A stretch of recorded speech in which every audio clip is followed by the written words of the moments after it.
Narcissist ba ang kasama mo? Alamin.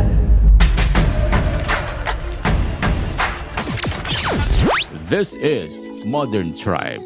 Modern families, timeless principles. We will dive into this topic that fascinates and frustrates most of us. Very important to know na merong spectrum and categories yung narcissist. It's not just black or white. And when you think about narcissist, may mga simple definition siya. But for you, what comes first into your mind when you hear the word narcissist? Selfish. Selfish. Right. Yeah. That's a simple and plain definition. For me, I'd say someone who is too self-absorbed. And that's why kanina I mentioned na we all fall into some form of category because we have the tendency to be self-absorbed. But yung focus natin is yung extreme cases. Bakit natin kailangan i-discuss? Because we know how to divert, we know how to relate, and maybe as we process this, we can detect yung mga signs para matulungan natin, especially yung sarili natin, on how to cope with this. May spectrum, yung narcissist, may 4. No? So actually marami pa yung spectrum niya. But let's dive lang muna sa pinaka-common. Yung una is yung healthy narcissism. So ito yung klaseng tao na he knows the balance between yung recognition niya at saka how to blend with people. So this one has the pleasure on putting his energy towards his work. Okay. We all find pleasure dun sa recognition, di ba? So yung energy is not inward but outward towards his work. Okay. Yung pangalawa, we have Meron ding mild narcissism. Ito usually pag you talk about your accomplishments in public, no, or social setting. And yun lang, tends to steer conversations back to themselves. Yung laging sila yung bida sa kwento. A friend who frequently brags about yung mga latest nila na purchases or promotion. right. Parang common to. And subtly downplays others' achievement. So again, always sila yung bida, but is still capable of showing concern and support for their friends. So mild lang yun. Mild lang siya. Yung higher level niya is yung moderate narcissism.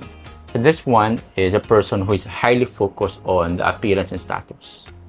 So for example, ang klaseng taong ganito, he would spend hours curating, editing, polishing yung social media profile niya.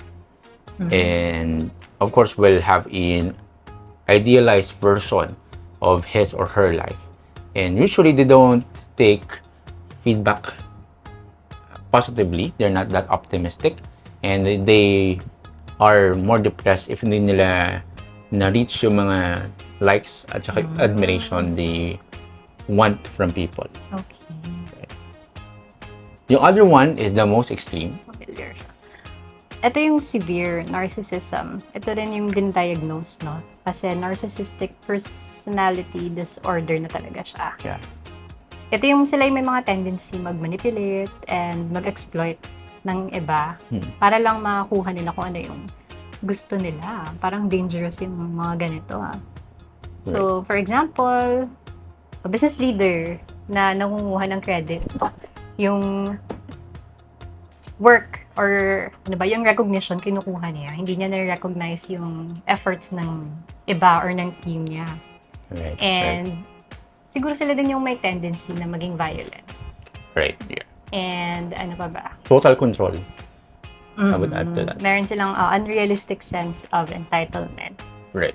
And nag-expect ng mga special treatment. Interesting. So, we will dive into the extreme cases and we'll spot as you go along with us, join us dito sa discussion natin. I'm sure may mga idea ka and you can spot the similarities sa workplace mo or maybe sa relationship mo. I don't know. But a very interesting topic to. Now, for you, what do you think yung misconception when it comes to narcissists? Misconception na it's always bad. Kasi nalaman natin na may spectrum pala siya eh. Meron palang healthy, mild. So it's not always bad. But the misconception is that lagi silang masama. Yeah. And also, meron pala tayong narcissistic tendencies Correct. na hindi kailangan clinically diagnosed. Although, meron talagang malalang case na clinically diagnosed. That's true. I like what you said na we have the tendency to be narcissists. Because di ba, when we are depressed, when we are faced with problems, and just a simple example, pag meron kang toothache, you don't think about other people kapag may toothache ka. When you're in pain, you're self-absorbed. Now, by its plainest definition, narcissist is just being focused on self. Of course, over time, medyo na-modify siya. So, usually when you think of narcissists, it's the extreme case. So, usually the description that comes into your mind is yung clinical, yung NPD na diniscuss mo kanina. So, that's very important. Also, it's a bad move if you think you don't have it. Bakit naman? Kasi we have the tendency to be narcissists at some point of our life. So, to say you don't have it is kind of boastful, a sting of pride in it. Pero the thing is, you must be aware yung mga tendencies natin. That's why I admire those people who know na meron silang kainaan dito. They tend to be self-absorbed. That's why they go out of their comfort zone. So I know someone, a good friend of mine, who is into porn. Sa mga weaknesses talaga is yung porn. And that trigger to usually, not actually usually, but most of the time, kapag siya lang mag-isa. Although sa bahay niya, meron siyang kasama. Pero may mga times din na siya lang mag-isa. So, yung plan of action niya, kapag nasa-sense niya na malapit na yung temptation sa kanya, he would either go out, literally go out, would spend time sa coffee shop or with his friends, or would call his trusted friend. So that's his approach. So you have to know the tendencies.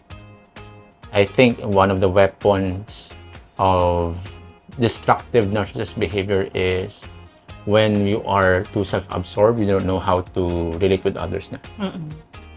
So that's the thing that you need to spot on. I have an interesting study here from Ramos Caballero, 2015 to, the role of Filipino cultural values in mitigating narcissism. So, Philippine context to.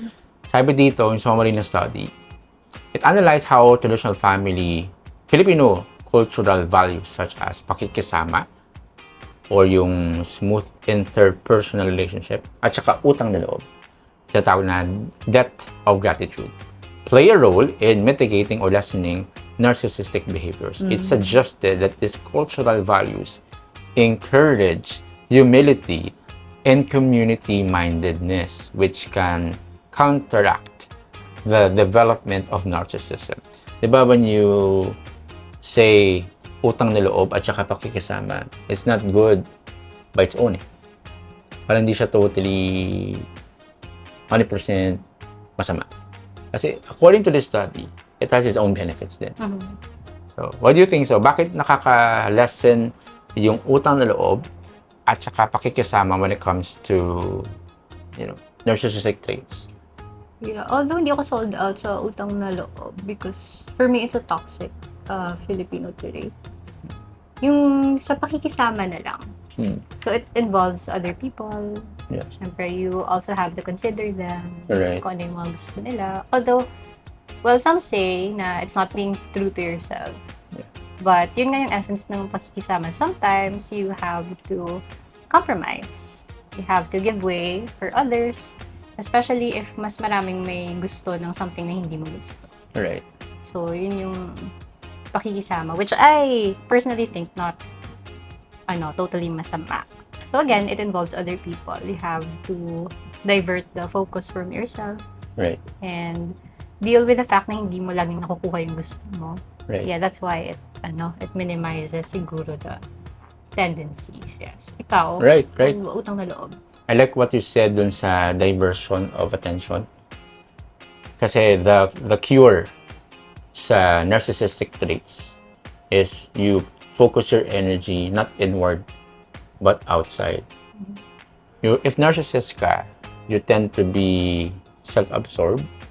Yung cure dyan is you're not self-absorbed. So you lean on or maybe you look after other people. So yung utang na loob, of course, hindi siya good 100%.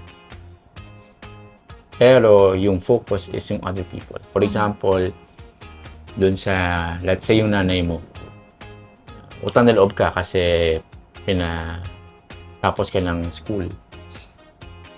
You're not obliged to be the life insurance of your parents. Pero, because of utang na loob, you being too absorbed sa career mo, or sa self mo, sa dreams mo, will be at least diverted doon sa other people. So, that makes sense. Alright? And also dun sa pakikisama, same thing. Kasi the focus is on other people. Yeah. You tend to go out of your comfort zone. Right? So, sa mga introvert dyan, this is a challenge din, let's say.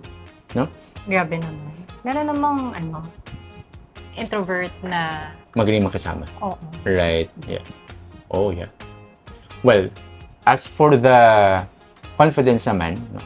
Kasi may thin line between healthy narcissists, kasi we usually label yung narcissist yung overly confident. Tama. So, what's the thin line? Paano mo sasabi kung yung confidence ng isang tao ay healthy or narcissistic na? Sa observation ko, merong confident na dahil secured siya, alam niya kung ano yung meron siya, kung sino siya. Meron din namang confidence na ito yung leaning towards extreme narcissistic behavior. Yung nag-share sila tungkol sa self nila na puro na lang sila. Right. Sa kanila. Hindi nila alam na nauubos na yung oras and all they talk about is just themselves. And meron ding iba na based sa kung paano sila magkwento, parang gusto nilang pinapraise sila. Yung gusto nila ma-feel ng kinakausap nila na they're very significant. Ganun. Tsaka yung meron silang satisfaction sa pabida. Alam mo yun. Right. So, I don't think na all of them know na hindi sila actually nakaka-connect sa kinakausap nila. Right. Because they just talk about themselves. And some people are just, polite enough to just listen. Right. Na without the other person, na may narcissistic tendency, without them knowing na wala nang gana yung kausap nila kasi puro na lang sila. Yeah. So, ikaw, ano sa tingin mo yung thin line between sa confidence na healthy at yung meron sa extreme narcissism? Oh, wow. That's kind of tricky. I admire those people who are confident, but the focal point of their discussion revolves around other people. They're quick to give praises, lavish praises with other people. And they're quick to take the blame. These kind of people are confident because they are not shattered by criticism. They're not defined by their circumstance. So, confidence yun. So, by its simplest term, your confidence is unshakable, unstoppable. You are shakeable at saka stoppable kapag you're swayed by the opinion of others. You're pleasing other people. So that person who is secured by his identity, meaning to say he is not demeaned by the opinion of others or not lifted up easily by the praise of others. So either by praise or criticism, steady lang siya. Stable, steady lang siya. How about bakit kaya may mga ibang tao na mas nade-develop yung narcissistic traits? Sa tingin mo, mas dahil ba to sa pagpapalaki sa kanila or nasa ugali na talaga? Ito yung medyo mahirap. Siguro, yung usual na explanation or basis ko dito is na yung nurture is very important. So, even if natural tendencies natin, yung ibang ganitong mga bagay, malaking role yung napaplay na kung paano tayo pinalaki. Yung exposure natin, yung environment natin. Kasi pwedeng ugali mo to nung bata ka, pero dahil nakita ng parents mo, na-correct. So, umiba.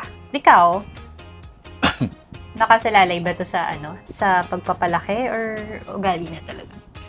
Interestingly, I'm reading this book now from Robert Greene, yung Laws of Human Nature. And he stated in his book na yung traces ng narcissistic traits, you can trace it way back from parenting. Yung childhood. So, how this person is treated by his parents would actually define yung approach niya in life. So, two extremes, either abandon siya or enmesh. Or yung parent is, when I say abandon, yung child lacks support and attention from the parent. Yung enmesh naman is lavish yung attention na binibigay, over naman siya. Two extremes. In fact, a study can prove that. This one is from study of Bautista at saka Cruz, 2017 to. The impact of family dynamics on the development of narcissistic traits in Filipino adolescents. Interesting yung study nito kasi dito, in conclusion, it explored how different family dynamics such as parenting styles at saka yung sibling relationships contribute to the development of narcissistic traits in Filipino adolescents. Sabi dito, it found that overly permissive ay yung mga parent na hindi nagbibigay ng boundaries. Yung yes na lang yes. Parang best friend mo yung parent mo, wala ng boundary. Sila siguro yung mga spoiled brats. Might be. That's the other extreme. Or indulgent parenting was strongly correlated with higher narcissism scores. With higher? Narcissism scores. So, this study proves na yung parenting is really crucial. It could make or break the personality and the values of the child. That's why pala, we are ingrained with this need to be recognized. The need to be seen. That's why we feel good about when we are recognized. And when someone gives us unconditional attention. To be human is to feel the sense of belongingness. That's why pala I realize when we talk with someone, very important to place your uninterrupted attention. You look at the eyes. Also, very important that you give the reflection of the feelings of the person, especially kapag yung tao na yun is going through some difficulty in life. Very interesting. Yeah, pero natututunan din naman yan if you don't know how to mirror yung feelings. Right. It can be learned. Ako, meron akong tendencies. Kaya pala meron akong tendencies na related sa study na to. Kasi I was an only child. So, hindi naman ako spoiled. Pero tapos over pa. Overprotective yung parents ko. So, I was the center of their attention. Kaya siguro, nung lumalaki ako, I didn't want too much attention. Kasi meron akong tendency na nag-overthink ako about myself. So, parang it's always about me. To the point na yung performance ko, dapat perfect siya. Hindi ako pwedeng magkamali kasi baka ganito sabihin ni ganito or ganyan. Kasi akala ko all eyes were on me. Kasi nga, my parents, their eyes were on me. Right. All the time. So, ako yung student before na takot mag-raise ng hand if hindi ako confident sa sagot ko. If mali, gano'n. Tsaka, I was too concerned about kung paano ako manamit, ano pa yung sasabihin ng mga tao. So, yeah, baka mali ako. Dapat, perfect. How did you... I was too self-absorbed. How did you cope with it growing up? Given na ikaw lang mag-isa, di ba? Like, wala kang siblings. And you're the focus, the apple of the eye of your parents. Meron kasing transition sa life ko when my dad passed away. Right. So, natanggal na yung isang pair of eyes. Parang half. And then, I went through high school. Nung elementary kasi ako, yung school ko, tapat lang ng bahay namin. Right. So, lagi talaga akong, yung mga tao, mga teachers ko, yung mga parents doon, friends ni mama, tapos yung bahay namin, syempre sa tapat lang, di ba? So, pag may ginawa ka, talagang aabot sa bahay mo. Oh, yeah. Pero nung high school ako, so my dad passed away, tapos medyo malayo yung school ko, I felt na I had the freedom. So, I tried out different things. So, doon, medyo nabawasan yung, wala na ako masyadong gates. Kasi malayo na yung, parang walang CCTV na nakabantay sa akin. Yeah. Ganun. So, yun, it's important for parents, no, to, of course, it's natural to be protective of your child. But give them, the chance to commit mistakes, to fail. Yeah. Para hindi sila maging self-absorbed. Na they will realize not everything's about them. That's so good. I realize na we are always competing with attention, no? Kasi kapag may siblings ka, Yun naman sa inyo. right, yun yung case ko naman. Kasi marami kami. 6 kami magkakapatid. And si mother ko, of course, government employee, she can't give the attention we crave for all the time. And of course, my dad passed away in his early 40s. So, we kind of felt na abandoned kami that way. So, yung kagandaan lang, yung hole in my heart on being too self-absorbed. It had its darkest times, yes. Especially siguro nung high school ako.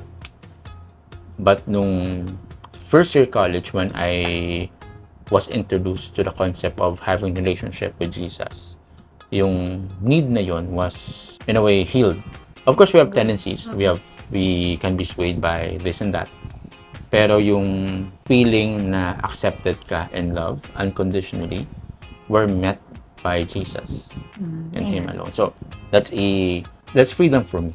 The moment I reflect on that, yung feeling of pleasing others, and it's very exhausting din kasi. You tend to crave for it, and most of the time you won't get it. Kasi people will repel if they sense na you're begging for attention. That's a bit messy. So not good. You will be frustrated. So, very important that you know your identity first in Christ. As for me, it's really freeing to know that you're loved unconditionally. Amen. No? In fact, when it comes to attention, there's this verse that pops into me. Even the hairs in your head are numbered. So that speaks of intimacy. Nobody can count your hair. I would never dare to count your hair strands. Makapal pa naman. Sobrang kapal. It would take forever. Pero for God to count it is like saying, hey, every part of your being matters to me. So that is really intimate. That's why it feels good to know that God is in love with you. Let's move to the Ito naman yung ngayon. Right, yeah. Which is, of course, the emergence of social media. So what do you think is the degree of effect na nadulot ng being so exposed sa social media at saka yung narcissistic traits? Dito talaga, lumilitaw yung comparison. Na once na-compare ka, it's, diba, inward. Right. Kasi, lahat ng nakikita mo versus yourself, Right. kawawa ka naman, diba? Yeah. So, yun, it's always about paano ako magiging mas Correct. kaysa sa mga nakikita ko. Yeah. So, kaya, diba, sa social media, nilalagay doon yung highlights, your best foot forward, usually yung pinakamaganda, pinakagarbo, something na feeling mo unique sa'yo, gano'n. Yun, kaya lang sa social media, ninanakaw yung time mo. Kasi you have to, yung definition natin kanina, yung, moderate yata yun.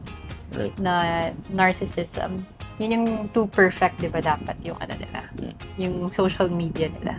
So, nagiging self-absorbed ka, in a sense. Dahil gusto mo nga, perfect yung feed.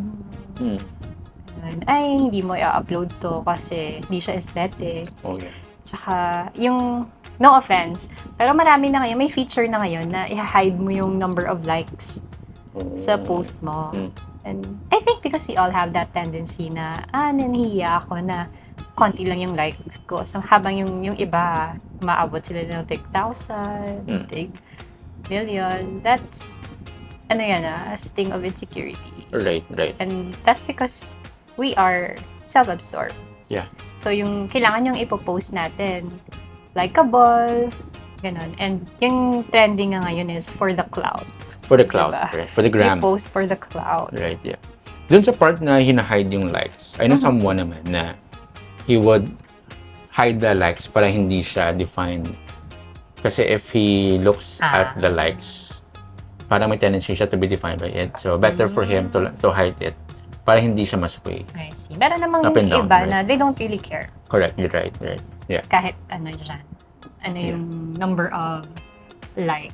Speaking of social media, this one is a very interesting study from Reyes at saka Mamaril. Philippine context to. So interesting. Social media use in narcissistic tendencies among Filipino youth. Sabi dito, this survey examined the link between social media use in narcissistic tendencies among Filipino high school Mga kabataan. and college students.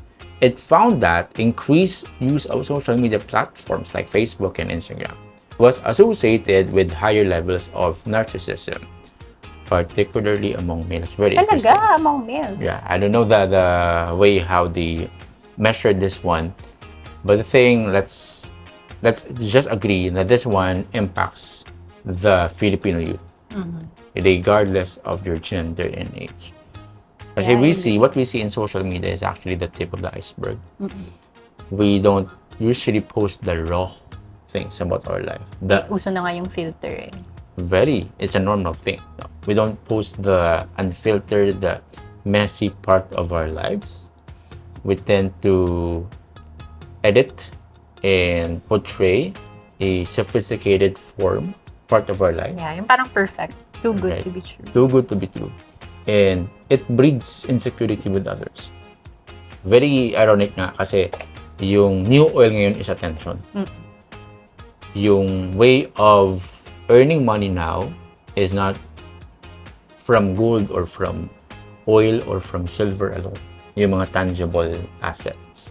Right now, it's intangible, the attention that people will bombard to you through social media. Social media is not free. Of course, you don't pay to have an account sa social media, but attention is what you pay for. So, yung social media parang narcissist din. Yeah, it's made to bring out the best The best. in you. Correct. And also, Pero hindi mo alam may kasama yun. right, meron siyang kapatid. Surprise. And also, the thing about it craves for attention on social media. You think you're the one craving for it, but actually you are being depleted by it. Social media is designed for you to stay in the platform. How social media companies earn. The more you stay in social media, the more you're exposed to ads. And ads pay for the social media, to the social media companies, for you to stay and to watch and read their content. So this one, if you're a parent, you must be aware of this. And for you, as a future parent, what's your role or what's your take on this? It has to be, I do, we do, you do. So Right, yeah. first, you need to be the role model. Yeah. And then you really have to spend time with your kids, especially as they grow na teenagers na sila. Right. You have to know what they're doing, do it together, and earn their trust. No? And lastly, then, pag they're responsible enough, then you do na. They can do it. But, ano lang it's more than just your relationship in terms of using your gadget. There's so much more to that. Yeah. Siyempre yung pag-spend mo ng time sa anak mo. So, hindi pwedeng sa social media lang kayo magbabanding. So, yung trust ng anak mo, very important. Na ano siya, na earn mo yan sa iba-ibang experiences and situation. So, yun lang, for parents, you need to spend time with your kids and show them. Sabi nga nila, ano ba, yung mga nakikita ng anak mo, better yun kaysa sa mga sinasabi mo or nililinig nila from you. Yeah. So, you have Powerful. to be the role model.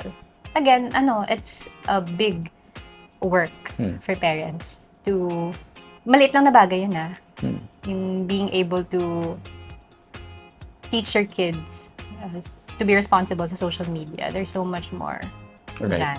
It's all about the whole Yeah. parenting approach. Correct. Yeah, it should be holistic din. Correct. And dun sa social media, of course, we're not entirely against it because we know na right now, if you don't use it, you will be left behind in terms of how you push forward your mission in life. Yes. Kasi social media should be the place where you post yung causes, yung noble causes mo. Wider, faster. It's the fastest way to spread your cause. Right. But if I were a parent, no, let's say a year from now, siyempre baby pa yung baby natin. Pero just to be advanced dun sa sistema na gagawin natin sa kanya, very important na we have to model and shower our children with love first at home. Yes. They should not Very get it from outside. They must be established that they are loved by their parents unconditionally in downest times, in highest times, in unlikable times, in the likable times. They must feel that they are loved deeply and unconditionally. That regardless of the consequences of their actions, they are stable in the love of their parents. I think that's powerful. It will give them freedom to do anything in life, to risk and to put passion in their work because they are first established at home, right? So also another point, I will encourage the young people, in light of what we know now, to be attentive of the need of other people. Meaning to say, yung design ng technology is to help other people. Yes. Ironic kasi yung social media, like any other technology, if you're not careful, it's designed to isolate you, to disconnect you with other people. And nobody can survive with that. We should be high-tech, but most importantly, we should be high-touch. Yes. That's a psychological need to belong with other people. If you have a passion, let's say meron akong friend na yung passion niya, Rubik's Cube. Nag-upload siya ng videos teaching children on how to Maganda yun. use Rubik's Cube. So yung focus niya is on other people. Yeah, mag-add ka ng value sa iba. Adding value. Yung kagandahan doon, he's rewarded by it. He didn't plan for it, but he's just passionate about Rubik's Cube and teaching people to do the same. So na-notice siya ng isang company, it's a US-based company, tapos nag-reach out sa kanya, nagbigay ng offer. Wow. Imagine that. So, goal niya is just to teach people, pero along the way, he's being paid for it. I think, regardless if you believe in God or not, the world is designed that way. That those people who invest in others, those people who focus on others, solving their problem, will be rewarded. That's why we have this home church that we are being involved in. Refresh, because it's from the verse in Proverbs that those who refresh others will be refreshed themselves. Very interesting. Diba, we think when you give your time, energy, resources, the human mindset, you will be depleted. Pero the way God designed it is when you give, it's more blessed to give. Not in material terms, but maybe your time, your effort, and your love. You will be refreshed in return. Interesting. Correct. Wow. So, of course, we don't dwell on the characteristics of narcissists. We want to shed light then on the possible practical tips on how to deal with this. What do you think are the possible practical tip or maybe approach to handle people who are deep narcissists? Medyo mahirap to kasi deep Right. narcissist, diba? Pag, mild or moderate, you can always show grace. No?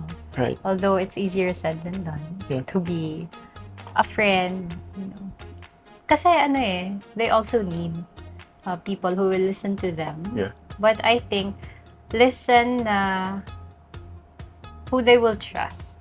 They also need, people na trust nila. Pero, pag ma-offend sila, pero kaya nilang mag-take ng feedback from that person as well. Yeah. It will take time to develop that relationship with a deep narcissist. Yeah. And better if makinig sa'yo yung tao, you really ask them if they're open to seek help sa professional. I think that is the best way that you can help them, especially deep narcissists, diba? Yeah. Pag naman, you are in a relationship with a deep narcissist, nako, this is very challenging. Yeah. Meron akong kilalang 100%. ganito.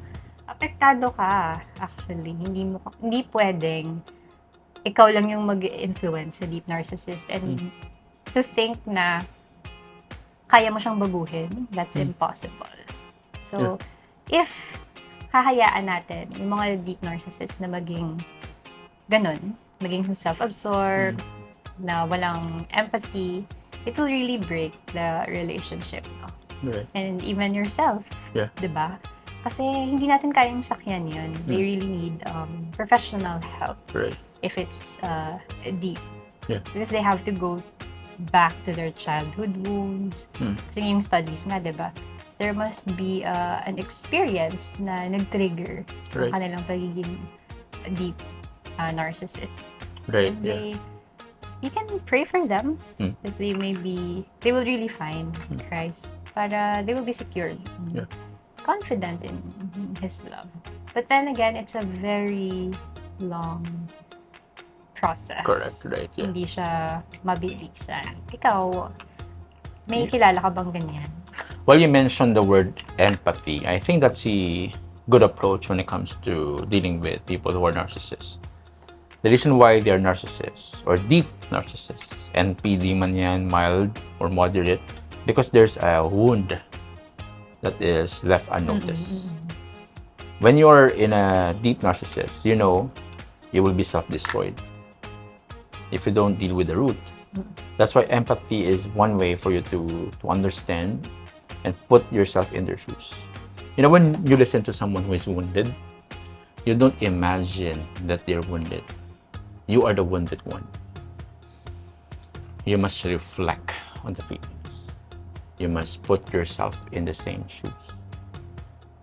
That's why very important not to react when it comes to yung mga what you see on the surface. Kasi mabilis tayo mag-judge based on the physical behavior, on the gesture, on the Body language. And we just focus on that without digging into what's in beyond the facade, yung the trigger points. Bakit na-trigger siya? It's very important to pause muna and put yourself in an observation mode. Meaning to say, when you're in the midst of the heat, no, observe muna the situation. Don't react right away. Don't react right away. I know it's very challenging kasi it's easier to react than to hold it. But we are more spontaneous when it comes to reacting based on emotions. Usually we regret it later. No? That's why very important to take a step back, observe, and then ask the question. Why do you think ito yung response niya? Bakit kaya? That's a good question to ask. And then if that person is very close to you, your wife, your husband, your parent, or your child, that's where you have to. That's the time in which you have to, in a way, pray. Yes. I believe that the hole in our hearts can only be dealt by the author of life. So Jesus said, I came to give you life, and not just life, and have it more abundantly. So as someone who is NPD or someone who is dwelling very self-absorbed, won't really win in life. Those people who win in life are the ones who focus on others. If you look at just the secular side of our humanity, of our history, like Elon Musk, or maybe we have Elon Musk, of course, he invented the Tesla and the sustainable solar panel. His inventions are focusing on the problems of people. So he has no time to dwell in himself because he's focusing on other people. Or let's say someone like Martin Luther. I have a dream he has a dream for his citizens. His focal point is not on himself, but on other people. So very interesting. So when it comes to that, actually, it's also proved by data. Proven. Here I can read this to you from Ferrer at saka Aguas. Filipino Narcissism, Validation of the Narcissistic Personality Inventory in a Filipino Sample. This one was conducted 2022. So the summary of the study says here, this study validated the narcissistic personality inventory among Filipino college students, revealing that Filipino culture, which values closely knit family ties, could influence how narcissism manifests. The study found that Filipino respondents scored lower on narcissism compared to Western counterparts. Why do you think so? Because likely due to the collectivist nature of Filipino society. Yeah, dun po mapasok yung pakikisama. Right. At saka yung utang na loob that we mentioned earlier. So, yung collectivist, that's why we have our parents with us. Diba? And most of the millennials right now want to take good care of their parents. We have extended family. And you can see na yung sa isang bahay, hindi lang isang pamilya. Yeah. I think if you are surrounded with other people, that's a practical antidote towards being self-absorbed. Kasi you see other people, you, in a way, Force ka na hindi mag-isolate. you will be forced to divert your attention. I'm sure for you, you came from a extended family. What's your experience? Yes, magulo. Right. Magulo in a sense na marami kayo. Correct. But, tama yan, when you learn to deal with people and compromise, and I guess doon na nurture naman yung empathy ko. Oh, yeah. Because, yun nga, iba-ibang families yung kasama ko everyday for my whole life. Right. 30 years na kasama ko yung mga cousins ko. Although, yun nga, sa family namin, na tatlo kami, as an only child, dun yung overprotective side. Pero, I had an extended family.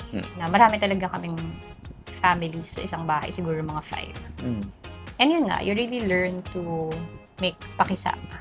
Yeah. Especially na isa ako sa mga pinakabata. So, I had to respect those ng mga nakakatanda. So, hindi talaga lahat ng all the time na susunod yung gusto ko. Yeah. I had to wait for me to be able to buy the things na gusto ko. Kasi yun din yun yung pag nasa poder ka pa ng family mo, usually, nag-give way ka talaga sa gusto nila. So, you can't be a narcissist in that sense. Kasi nasa bahay ka pa ng parents. Right. Mga ganun. Parang training ground mo pala yun. Yes. And yung food namin, syempre hindi ka makakapili, di ba, ng kung ano yung gusto mo lang. Yeah. It has to be for everyone. Right.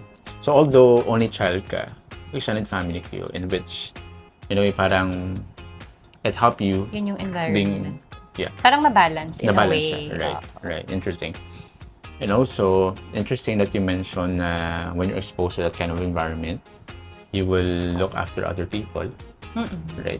Which is actually not a burdensome if you look at it that way. Yeah, and what's good was that na-model siya ng mama ko, how she cared for other people. Yeah. So although she was very protective, yun naman yung nakuha ko as I observed her. Grabe yung pag-serve niya sa elders, like sa lola ko. Right, yeah.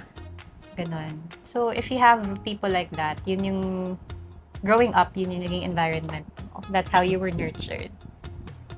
Yun nga, extended family or yung closely knit family ties ng Filipinos. Right, yeah. Kita yung nagpo-pull sa statistics kung bakit low yung narcissistic tendencies natin. It's so ironic because the more you focus on yourself, the more you're self-absorbed, the more lonely you are. Oo. I've never seen someone who get depressed by serving other people. Correct. most of the people who serve others are the ones who are contented, happy, Happy. fulfilled, purpose-driven people. And they seem very happy with this fulfillment. So, I like to know your thoughts on this one, yung narcissistic traits. And of course, you have thoughts as well you want to share, maybe a story that you want us to share. We'd like to read your testimony on our next episode. You may want to place your name. If you're not comfortable, place optional. Or not your name entirely. Anonymous. Anonymous pala, right? That's the word. And of course, our goal is to help kayo to live life in a modern setup, but without compromising your values. Again, this is Modern Modern Tribe, Tribe. helping modern families. Embrace timeless values.